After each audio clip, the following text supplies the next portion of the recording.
जय जगन्नाथ गाइस आपण मानक रास पूर्णिमार अनेक अनेक शुभेच्छा और शुभकामना। तो सकाळु सकाळु मामा और काकी सहित मु पळी आसी आम निज गड़िया घाट को आउ जो मानकर तो गड़िया ना से को पोखरी किंबा मंदिर थिबा घाट को जाकि भसांती।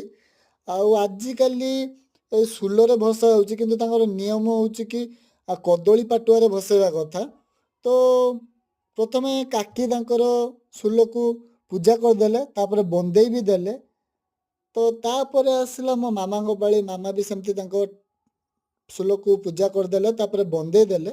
तापर जमती कि जानिथिबे ओडिया मानकर सब बेले गोटे कथा अछि सुलप भसेला बेले आ का मा बोई पान गुआ थोई पान गुआ तोर मासिक धर्म मोर। एटा जेतेबेले भसा जाए कुआ जाए आउ सुल गुड़ाक एते पतला कि टिके जदि निआ लागि होउची टोटली भांगी जाउची। तो आमर देख पार तो गोटे सुल